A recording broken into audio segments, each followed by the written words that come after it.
Venha acompanhar a leitura do texto.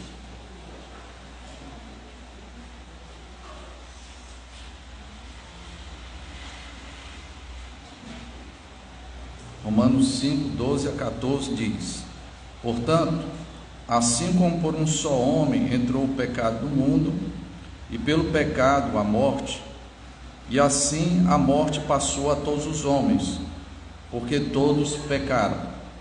Porque até o regime da lei havia pecado no mundo, mas o pecado não é levado em conta quando não há lei.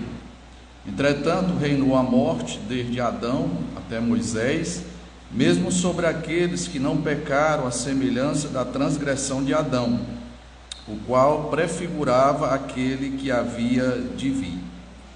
Senhor nosso Deus, nós estamos diante de um texto, Senhor, de ensinamentos profundos, e pedimos orientação do alto, Senhor, para que entendamos esse texto e que saiamos daqui, Senhor, de alguma forma atingidos pela Tua palavra, que possamos pensar, Senhor, no que foi necessário para a nossa salvação, qual era a nossa condição, Senhor, fora de Cristo, em Adão, e ajuda-nos, ó Deus, a entender e aceitar a verdade dos ensinamentos aqui contidos nesse texto. Ouve-nos, ó Deus, e traz clareza, traz iluminação. Mais uma vez te pedimos, em nome de Jesus. Amém. Podem sentar-se.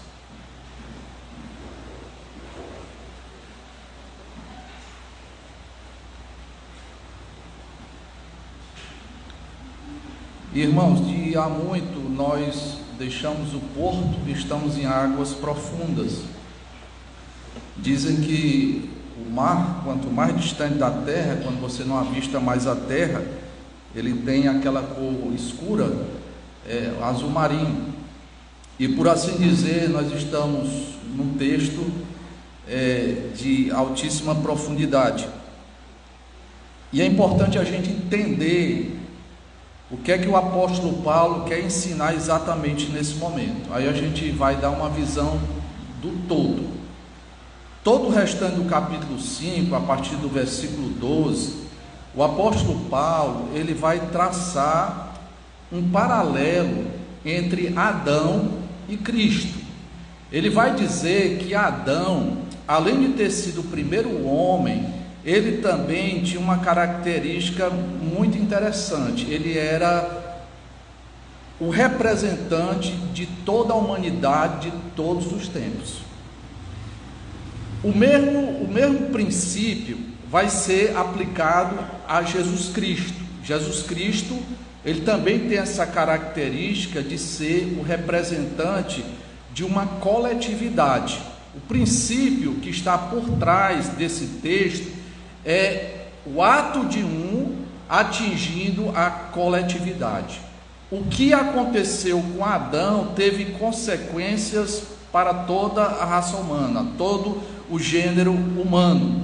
O que Jesus Cristo também fez, o ato de um só homem, também teve repercussão, teve consequências para toda uma coletividade, que nós chamamos de igreja. É sobre isso que ele vai tratar aqui. Primeiro, o apóstolo Paulo vai comparar Adão com Jesus Cristo, e depois ele vai fazer um contraste entre o que aconteceu com Adão e o que aconteceu com Jesus Cristo. Basicamente, é isso que nos aguarda, tá? Então, vejamos primeiramente uma palavra importante que aparece no versículo 12, que é uma conjunção. Portanto, o que é que ele quer dizer com portanto? Aí você vai lembrar, na época que você cursou o ensino chamado, o ensino fundamental hoje, né? O Fundamental 2, que você aprendeu lá do professor ou da professora que você chamava de tia, de língua portuguesa, que havia aquelas 10 classes de palavras, não sei se vocês vão lembrar. Quais são as 10 classes de palavras? Adjetivo, substantivo, artigo, interjeição, preposição, pronome, verbo, advérbio. E tem uma classe lá que se chama conjunção. E nós temos aqui uma conjunção. No estudo da Bíblia, o estudioso ele tem que estar atento às conjunções. Qual é o papel da conjunção? Ela é como se fosse uma conexão entre uma oração e outra oração, ou entre um texto e outro texto. Quando ele diz portanto, ele primeiro nos remete a algo que ele já havia falado.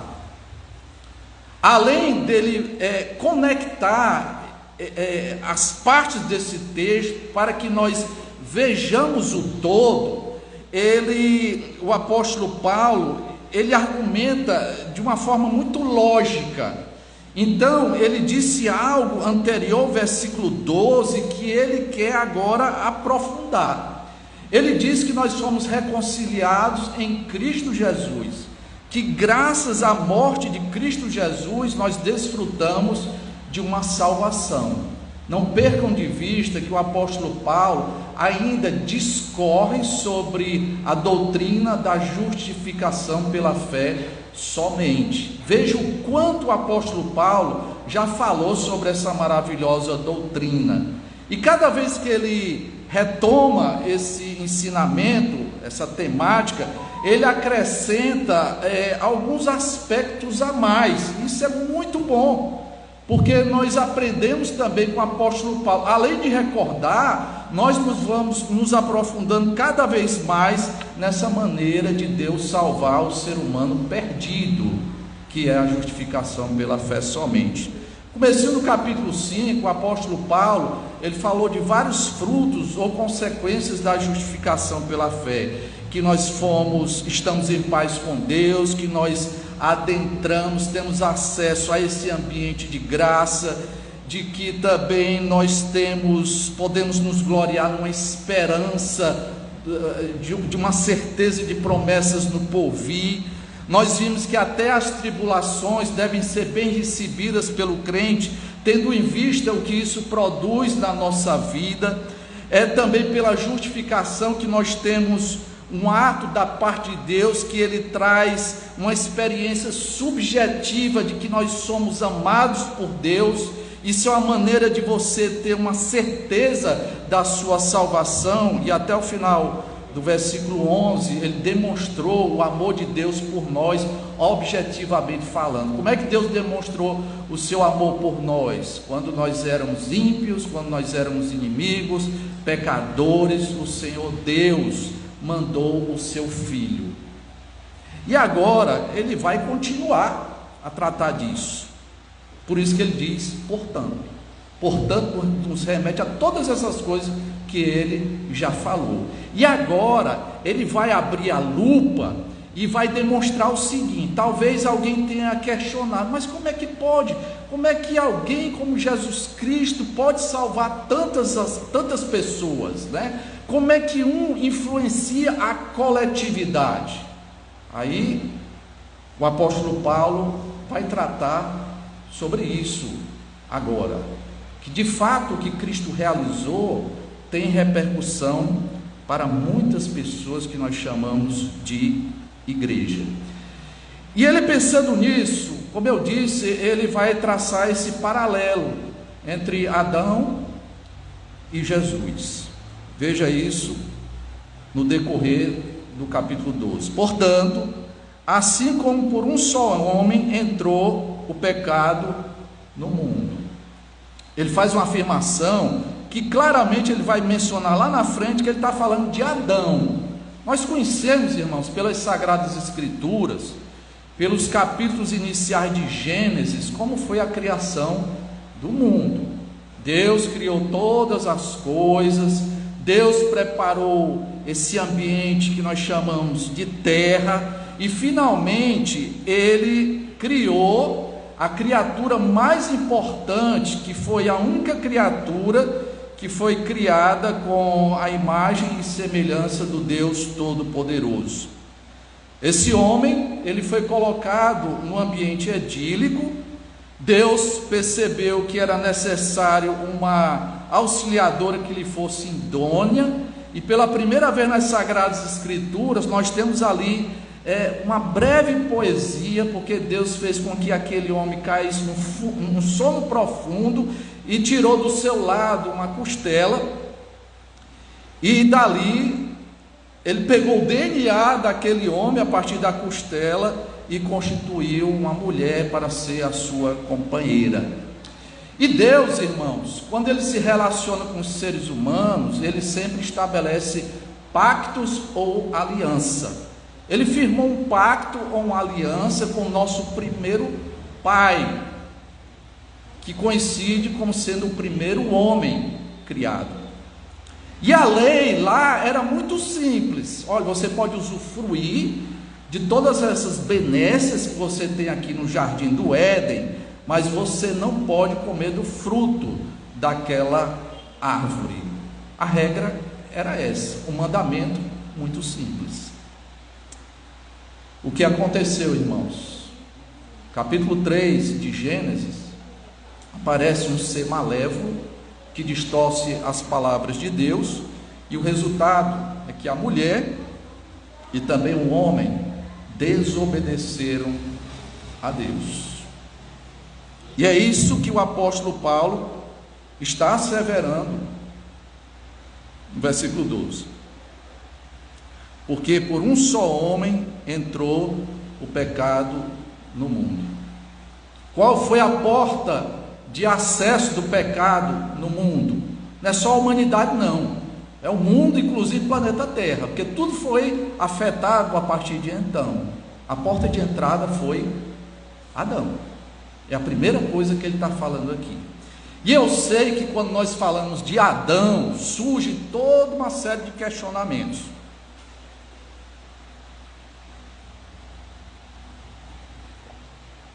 Pastor, eu aprendi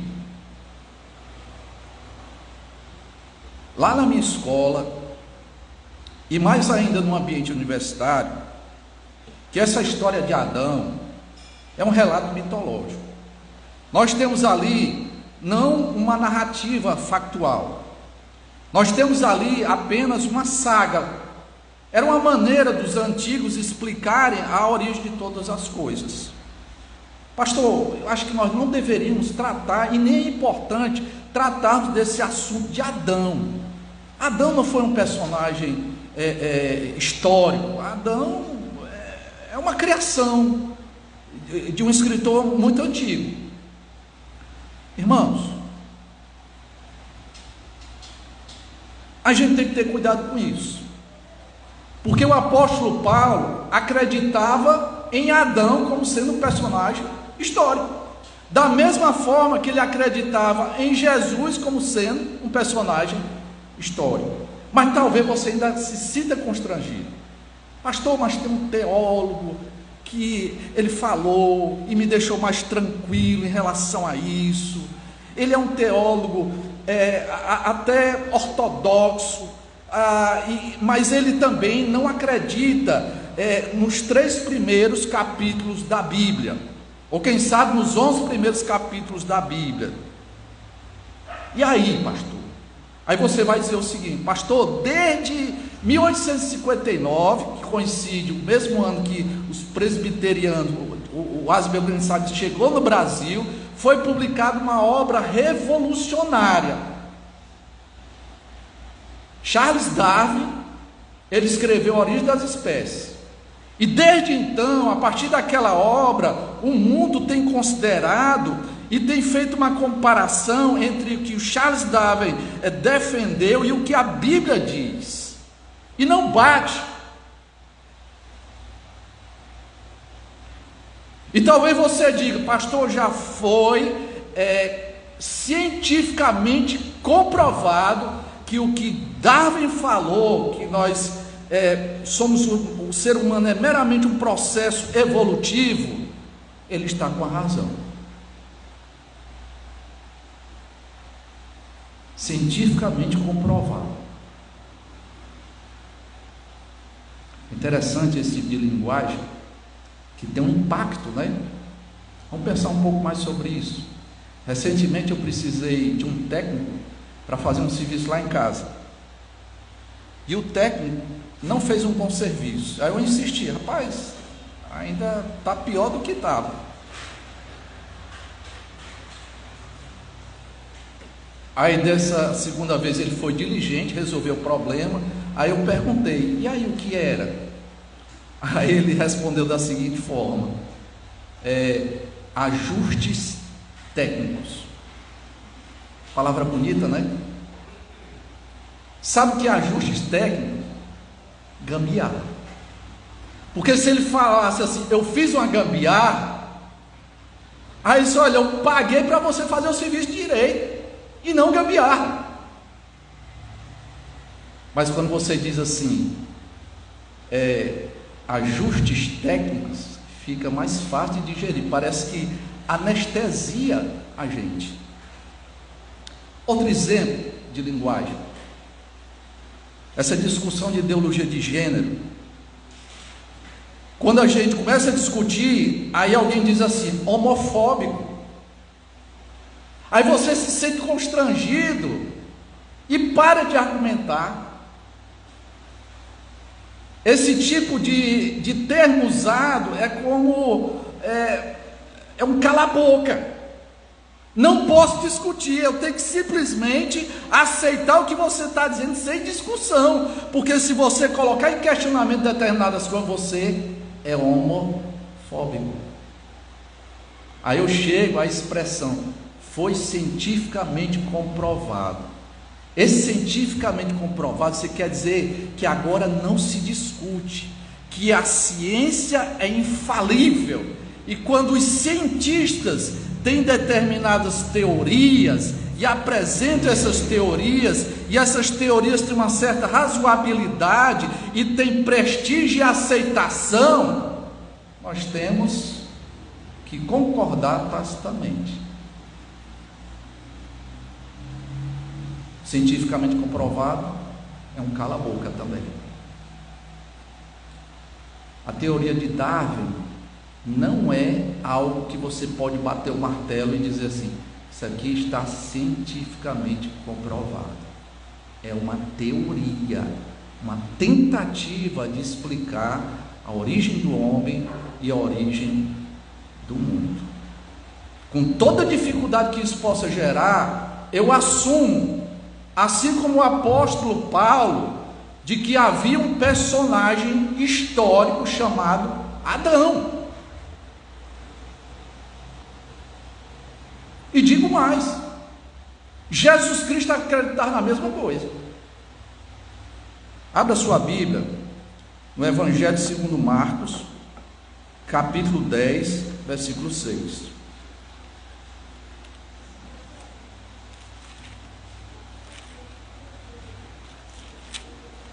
Jesus Cristo travou uma discussão sobre divórcio, e ele respondeu baseado nas Sagradas Escrituras. Você pode ver isso lá no versículo 6, Marcos 10, 6. Porém, desde o princípio da criação, Deus os fez homem e mulher. Que texto é esse, irmãos, que Jesus Cristo está citando? Gênesis capítulo 1.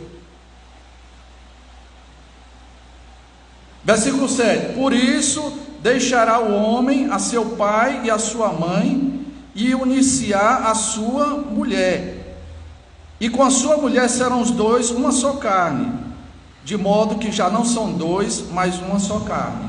Ele está citando o que, irmãos? Gênesis capítulo 2. Mas vem aquelas pessoas com as suas teorias, que são envolvidos por teólogos liberais, e o que tem mais peso são teorias e não o que a Bíblia diz. Se você entender que o texto lá de Gênesis não é digno de crédito, não é uma narrativa histórica, e se você optar por tirar os 3 capítulos, você vai ter que arrancar da sua Bíblia também o capítulo 5 de Romanos. Entende? Quem foi Adão? Adão foi o cabeça federal. O que é um cabeça federal? É um representante de todos os seres humanos, de todos os tempos. Hoje o mundo conta com o quê? 7 bilhões, 8 bilhões? Todos estão em Adão. E as gerações passadas? Todos estão em Adão. As gerações futuras, até o último homem, todos estarão em Adão. E Adão foi a porta de entrada do pecado, porque Adão transgrediu a lei de Deus. Irmãos, esse texto do capítulo 5 é um texto que por excelência fala do pecado original. O que é o pecado original? Tem relação com o primeiro pecado do homem, mas não pode ser confundido como sendo o primeiro pecado do homem. Pecado original são as consequências do primeiro pecado de Adão. Gerou consequências de culpa. A culpa de Adão é imputada sobre nós. Olha novamente a doutrina da imputação aparecendo aqui nesse texto, irmãos. E além da culpa, a poluição do pecado. Nascemos não neutros, não uma tábula rasa, não o homem como sendo um mero produto do meio. Não, eu pratico coisas ruins, pratico os crimes porque eu sou uma mera influência do meio, eu sou uma vítima da sociedade. É claro que muitas vezes o meio influencia, mas ele não é decisivo em relação a isso, meus irmãos. Então a primeira informação que o apóstolo Paulo diz é que por um homem entrou o pecado no mundo. Em segundo lugar, o apóstolo Paulo vai dizer que pelo pecado a morte veio. Por Adão, pelo primeiro homem, cabeça federal, o pecado entrou no mundo. E pelo pecado, a porta de entrada da morte foi o pecado. Às vezes nós imaginamos a morte de uma forma tão natural, mas não, o ser humano ele é mortal, ele está sujeito à morte, isso é algo natural. E muitas vezes nós não vinculamos a morte com o pecado. É claro que Adão ainda naquele momento, antes do pecado, ele não desfrutava ainda da imortalidade. Mas ali naquele momento tão importante, ele poderia ter continuado na sua firmeza de cumprir a lei de Deus, de honrar o pacto divino. Isso teria gerado consequências boas, não somente para ele, mas para toda a sua posteridade. Infelizmente nós só conhecemos o outro lado da história. O fracasso dele foi o nosso fracasso. A ruína de Adão foi a ruína de toda a humanidade. Então o apóstolo Paulo diz: o pecado veio por esse homem, e com o pecado a morte. E assim a morte passou a todos os homens, porque todos pecaram. Olha o que ele está dizendo aí. Além da morte ter entrado por um só homem, que foi Adão, e a morte veio de mão dada, o pecado veio de mão dada com a morte. Agora ele vai dizer outra coisa, que a morte se tornou universal, porque todos pecaram. E aqui tem uma discussão muito séria. O que ele quer dizer por todos pecaram? É o pecado na realidade? É o pecado imitado? O nosso pai caiu, pecou, e todos os seres humanos a partir de então foram imitando as obras de Adão? É isso? É não. O pecado aqui também é por imputação. Alguém já disse uma coisa muito interessante, foi um puritano, o Anthony Huckman, ajudou a popularizar essa ilustração, que ela ajuda muito. O puritano mencionou que há somente 2 seres humanos. E por assim dizer, todos nós estamos pendurados nos cintos desses seres humanos. Qual foi o primeiro? Adão. Quem foi o segundo? Adão. O último Adão foi Jesus Cristo. Então, todos nós, quando nascemos, por assim dizer, nós estamos em Adão. O pecado dele é o nosso pecado. É considerado como se fosse nosso. Isso é imputado a nós. Eu sei que esse é um ensinamento difícil de ser digerido, mas é isso que o apóstolo Paulo está ensinando. Versículo 13 a 14, ele faz uma espécie de parêntese, porque o apóstolo Paulo, que pretendia fazer esse contraste, ele vai fazer, no decorrer de toda essa passagem, de todo o restante do capítulo 5, do contraste entre Cristo e Adão. Ele sente necessidade, a partir do momento que ele apresenta essa triste realidade através do nosso primeiro pai, de explicar melhor. Então no versículo 12, vai ser melhor explicado pelos versículos 13 e 14. Ele imagina a seguinte situação: porque até o regime da lei havia pecado no mundo, mas o pecado não é levado em conta quando não há lei. Entretanto reinou a morte desde Adão até Moisés. Esse período é retratado na Bíblia, de Gênesis, a partir do capítulo 3, até o capítulo 20 de Êxodo. Nós temos ali a história de todas as pessoas, as primeiras comunidades que foram crescendo, formando cidades. Nós temos lá a punição de Deus sobre os seres humanos através do dilúvio. Nós temos também a punição de Deus em Sodoma e Gomorra. Aí nós temos aí a história de Abraão, a história do seu filho Isaac, a história do seu neto Jacó. E Jacó tendo de 4 mulheres 12 filhos que constituiriam futuramente a nação israelita, as 12 tribos de Israel. Gênesis termina com José e aquele clã se estabelecendo lá no Egito. Passam-se 400 anos e aí aquela nação cresceu a ponto de se tornar quase que inumerável, naquele linguajar bíblico, que seria tão numeroso quanto as estrelas do céu. É uma maneira estilística de falar, de que seriam muito numerosos. E até o momento, irmãos, de Moisés receber a lei de Deus, esse é o ponto do apóstolo Paulo, havia morte, porque havia pecado. A lei veio depois.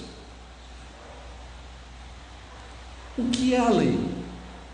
A lei é para deixar claro, para provar que o pecado é uma transgressão.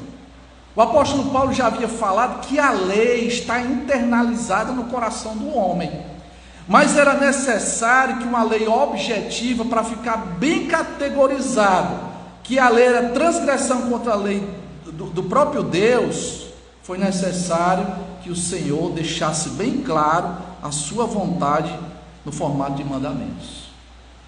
Recentemente, nós tivemos a posse de um presidente aqui da América do Sul. Eu não sei quantos viram a cerimônia de juramento. Ele é um autocrata, um gaudilho.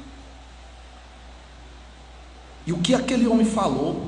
Tinha um representante do legislativo conduzindo, a cerimônia de juramento. Aí ele disse: cidadão, citou o nome lá do presidente. Aí ele diz assim: você jura em nome do Deus Todo-Poderoso. Aí ele vai dizendo: ser fiel e amar o povo, os mandamentos, as leis e a Constituição bolivariana da Venezuela e tal e tal. Aquilo ali foi uma quebra do terceiro mandamento. Ele mentiu, mesmo usando o nome de Deus. Aí Deus, quando mostrou a sua vontade revelada através da lei, aí se percebeu mais claramente que a transgressão, que o pecado é a transgressão a essa bendita lei. A Bíblia diz: honra teu pai e tua mãe. E as pessoas, os filhos desobedecem aos seus pais, os pais matam filhos, filhos matam os pais. A Bíblia diz: não roubarás. As pessoas roubam de várias formas diferentes, tudo para que fique bem claro que é transgressão, e por isso que havia ainda morte. Então é como se o apóstolo Paulo estivesse dizendo: olha, antes mesmo que a lei viesse, a morte já estava presente. Por que a morte?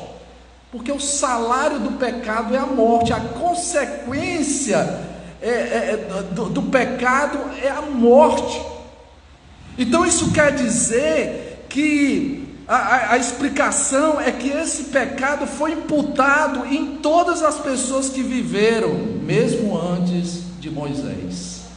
Esse tipo de argumento foi importante nos dias do apóstolo Paulo, porque o apóstolo Paulo é assim, ele vai destacando alguns temas que depois ele vai se aprofundando. Essa discussão da lei vai reaparecer lá na epístola de uma forma mais detalhada posteriormente.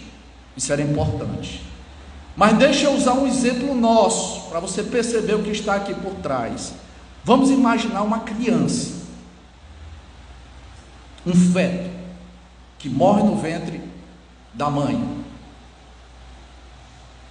um natimorto, um neomorto, morre nos seus primeiros dias de vida. Vamos aplicar o que nós aprendemos aqui. Por que é que a criança morreu?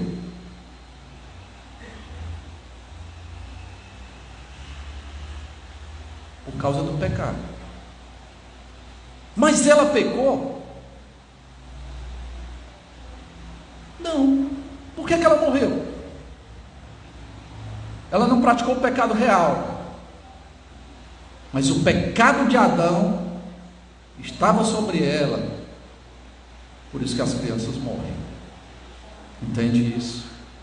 Isso é imputação. Imputação. E lá no finalzinho aparece o nome de Adão, primeiro homem, para que fique bem claro, é Adão.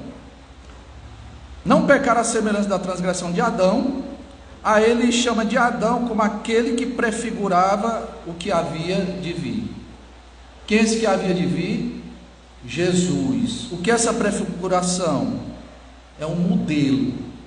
Assim como Adão foi o cabeça federal, Jesus Cristo também é o cabeça federal.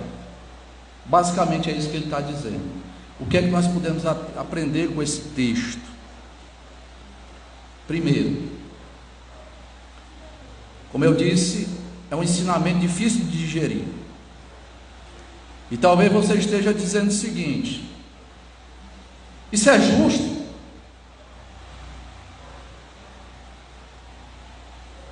Eu não aceito isso. Então você tem que ser coerente e rejeitar a salvação em Cristo Jesus, porque em princípio é assim que Deus nos salva, porque o Senhor nos tira do cinto de Adão e coloca no cinto de Cristo, e imputa a justiça de Cristo como se fosse nossa. Nós só somos salvos porque nós estamos unidos com Cristo. O que é dele é meu. Se você não aceita Adão, você também não pode aceitar Jesus Cristo.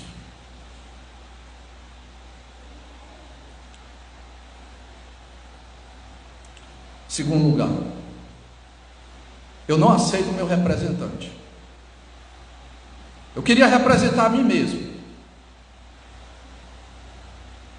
Não gostei do que ele fez, tudo bem, Deus é soberano, Ele fez um pacto. Se Adão permanecesse na sua obediência, a gente estaria desfrutando tanta coisa boa hoje, mas não foi assim. Mas eu recuso aquele representante. Eu queria ser eu mesmo me representar. O melhor representante foi Adão.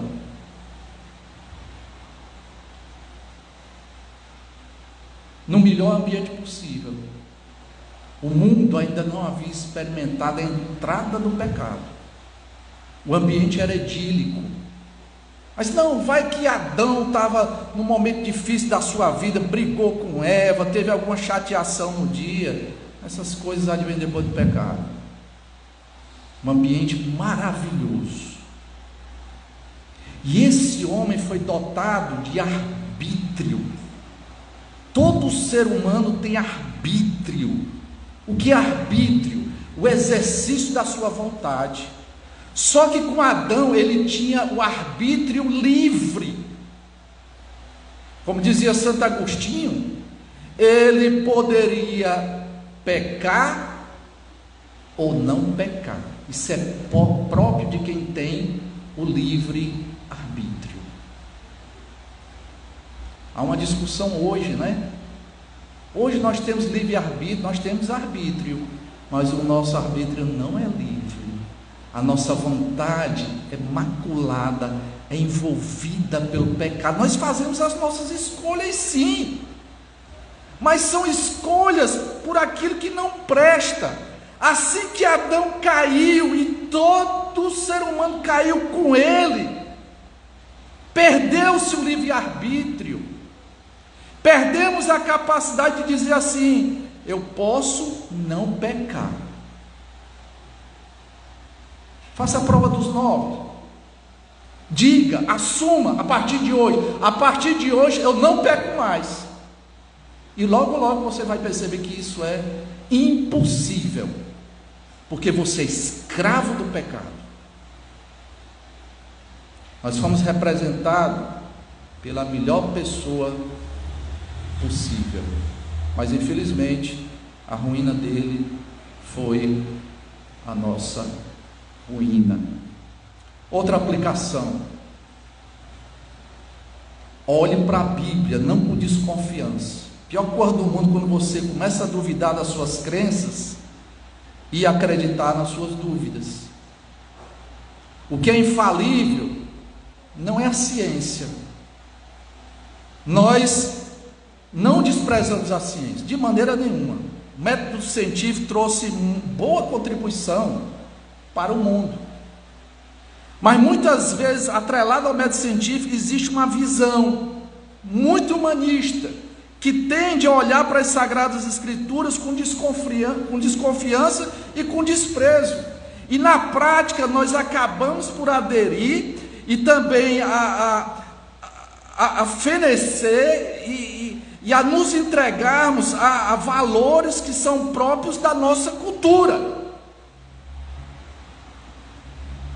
A Bíblia é infalível, a ciência não. Eu me lembro que quando eu ingressei, logo no primeiro semestre do curso de agronomia, tinha uma disciplina chamada Zoologia Geral. Eu comprei o último compêndio mais recente de Zoologia Geral. Aí tinha toda aquela parte de taxonomia, né, para você categorizar os seres vivos, classe tal, a ordem. Aí o meu professor disse o seguinte, livro novinho, a edição mais recente, ele disse assim, ó, esse livro já está obsoleto, já está ultrapassado. A ciência é assim. Ela diz uma coisa hoje e diz. Pastor, por que não bate? Vamos pensar, o famoso pastor notável lá de Belém do Pará, falecido, Paulo Anglada, ele disse uma coisa muito interessante nos livros dele. Ele disse o seguinte, olha, quem criou todas as coisas? Deus, ele é o Criador. Aí ele comparou a criação de Deus como um livro. Quem foi que criou a Bíblia? Deus usou vários escritores num período de 1500 anos aproximadamente. Foi Deus, ele é o autor originário. Então, tem que bater, porque é o mesmo autor, quem criou todas as leis desse mundo. E os cientistas são os intérpretes, são aqueles que estão tentando ler o livro da criação de Deus. E tem que bater, irmãos, com o que os teólogos também estão falando, porque o que é o teólogo? É o intérprete da Bíblia. Se não está batendo as informações, o problema não é da Bíblia, o problema não é de Deus, o problema são dos intérpretes. Do ponto de vista da ciência, irmãos, ainda que a ciência tenha se fragmentado em vários ramos, da astronomia, oceanografia, a linguística, qualquer área do conhecimento, tudo muito rico e tudo muito profundo. Algumas disciplinas que a gente via na faculdade hoje são cursos universitários. Apesar de tudo isso, o ser humano só arranhou a superfície do conhecimento, tentando entender as leis que regem esse mundo, que foram criadas pelo próprio Deus. Mas uma coisa eu sei: não rasgue da sua Bíblia os 3 primeiros capítulos de Gênesis, não rasgue da sua Bíblia o capítulo 5 de Romanos. A Bíblia é inspirada por Deus e, portanto, ela é suficiente e ela é infalível. A ciência não.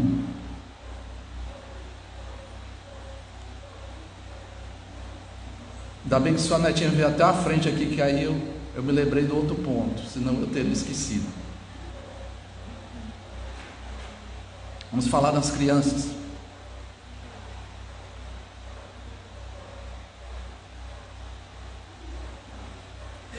Criança é tão agradável, né? Enche a casa de alegria. Infelizmente existem bestas feras por aí que fazem tantas atrocidades com as crianças. Apesar disso, nunca diga que a criança é inocente. A gente costuma falar isso. Uma vez, a família se preparando para batizar o seu filho. Aí eu não lembro bem se vestido de branco a criança, ou se na hora alguém dava uma rosa branca. E se perguntou: o que é que isso significa? Não, o branco significa a pureza. A pureza. Aí o pastor de imediato disse: olha, não existe criança inocente. Toda criança já nasce pendurada no cinto de Adão. Entende isso? Seja você de uma tradição reformada presbiteriana que batiza os seus filhos, seja você de uma outra tradição que apresenta os seus filhos, ainda que você traga de branco, não vá dar essa simbologia. Não há inocentes, porque todos nós fomos representados por Adão, inclusive as crianças. Por isso que criança também morre. E a última aplicação, e a mais importante: pense na sua vida, pense na vida dos seus familiares. Você quer continuar no cinto de Adão? Ou você quer estar pendurado no cinto de Jesus Cristo? Ele é a nossa esperança. Ele é o segundo cabeça federal. Deus não fez isso com anjos. Os anjos que caíram, Deus não providenciou a maneira de salvação. Somente para aqueles que fazem parte da igreja de Deus hoje. Você que é da igreja de Deus hoje, que creu no Senhor Jesus Cristo e foi justificado, isso significa dizer que você está unido com Cristo, que você é um com Ele. e você vai experimentar sempre o melhor de Deus, e ninguém vai tirar de lá. Você nunca vai voltar para Adão, porque quando nós estamos em Cristo Jesus, Ele é o cabeça, nós somos o corpo, nós somos a igreja, e o corpo de Cristo não pode ser mutilado. Louvado seja o seu nome por essa salvação eterna. Nós vamos continuar nessa temática para entendermos um pouco melhor nas próximas exposições do capítulo 5. Que Ele te abençoe, que Ele te conduza a um verdadeiro arrependimento e ao crer em Cristo Jesus. Amém. Quem desejar pode orar.